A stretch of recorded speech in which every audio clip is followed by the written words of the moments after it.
The following are a few more suggestions for your presentation. So I'm going to talk about the quiz questions, the application, the slides, your first slide, and whether reading or knowing your presentation, and how to fix your slides, and how to fix the noise reduction. So let's start with the quiz questions. And what I want is that you add the question like here, as you can see. So you can add the quiz question if you want, you can read it. And please explain your answer. So for example, if you consider that this is the right one, and it's better if you add schematics or drawing, you can reuse something that you already use from the presentation. And even it will be more complete if you explain why other answers are not correct. So remember, add the quiz question, explain your answer, and it's better even if you have some schematics like you can see here.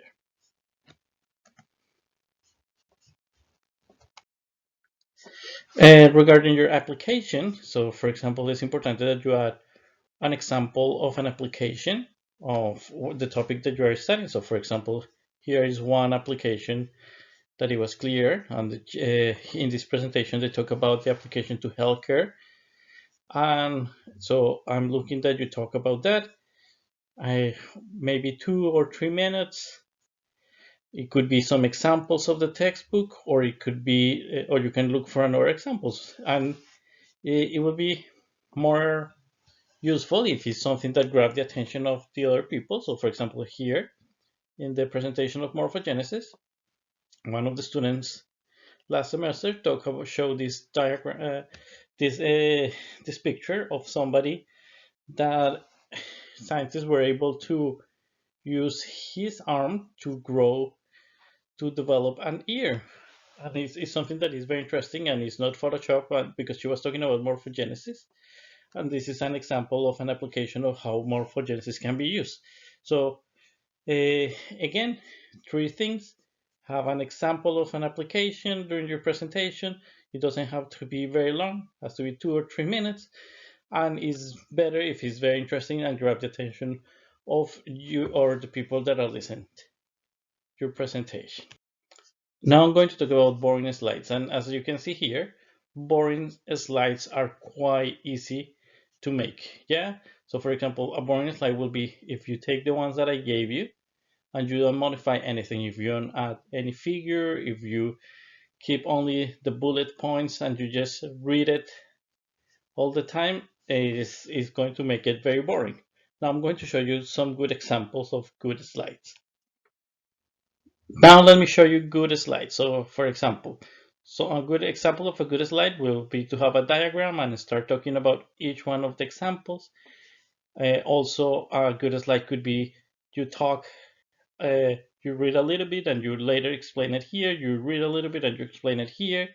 You can even show an schematic or a diagram or a video of an application, for example, and then talk about that. Sometimes even have a title and 2 bullet points or 3 bullet points is a good idea if you later go to a slide like this or a slide like this, or you show something like this. However, if all your slides look like this, just a bullet point without colors, without anything, it will be extremely boring. So remember, try to combine them. You can use this one is very good, this one is very good. And again, if you keep using all the time the same, all of them like this, it will not look as good as the other styles. Uh, One style that I like a lot is when you, for example, you're pointing what you're talking about. Yeah, you can use animations and effects to talk about this. Another style that maybe we cannot use in the classroom, but definitely we can use in a presentation here is to draw things. So you can point it like I'm pointing here, or for example, as here you're seeing, you can also, they did here, they are drawing here, there is no drawing. But here, as they start talking, they start describing what is happening. I think this can be very effective. Another thing that I think is very important is your first slide. Try to make something interesting. Put a good picture, a pretty picture that could even from the beginning grab the attention of the people that you are talking.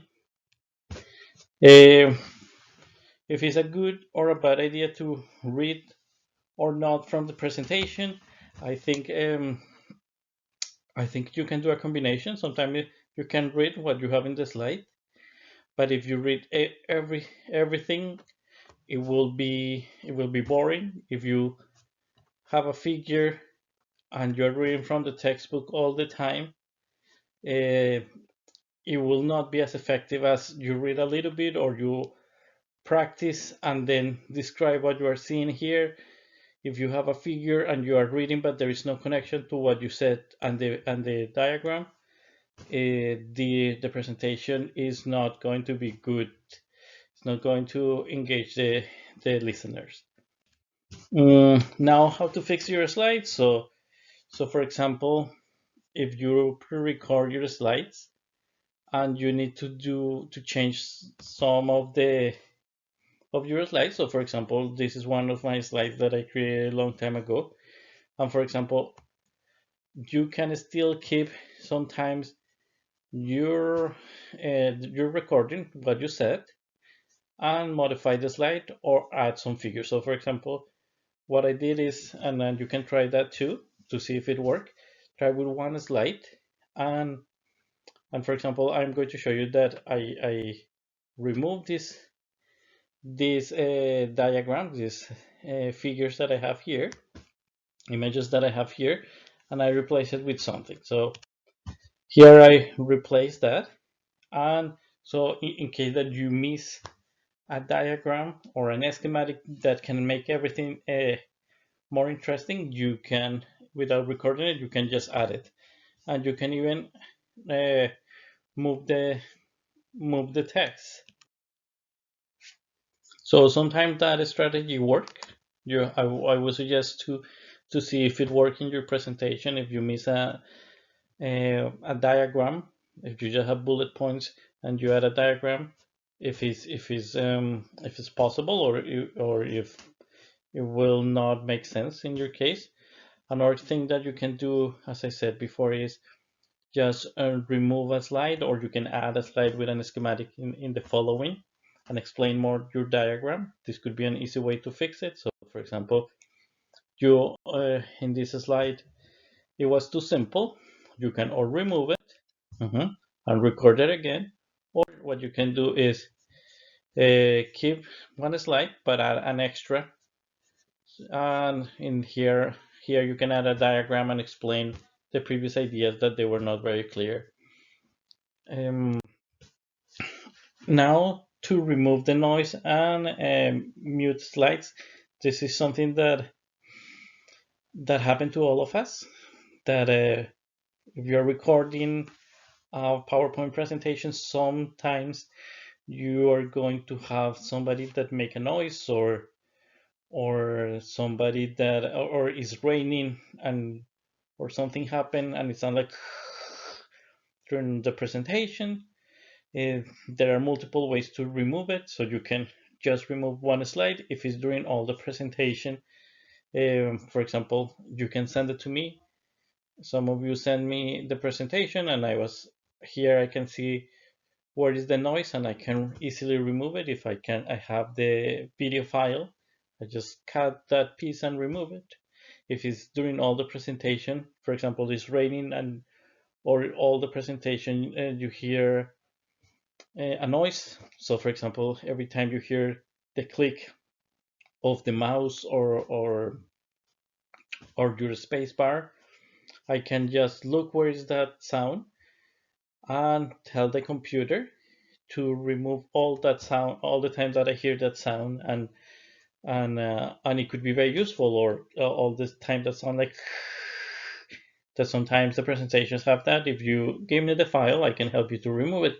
I actually did it for some of your presentations, and I use these two software. I don't recommend you to use them yet. Maybe if you have never used them, or if you There are multiple softwares. I use Shotcut and Audacity, and they are not difficult to use. Just that if you never use it and you're in a rush, you maybe it will stress you more. But if you let me help you, I can remove those things. Anyway, these are just few suggestions. Last suggestion is when you want to upload your presentation, it will be easier if you go here, discover groups, and then in the groups will appear all the classes that you're taking. In my case, are the classes that I'm teaching. So for example, I'm teaching here cell biology. So here, for example, you go and you can go here and upload it. I know there are different ways to upload it. If you upload it in this group, in the cell biology, I can download your video and I can right away fix it. And I can help you in that way. If it's not in the cell biology, I will not be able to download your video and you will have to send the video by email. So it will take a little bit longer. Okay, these were just few suggestions. If you have any more questions or any problem, don't hesitate to contact me. I hope that you have a good week. Bye.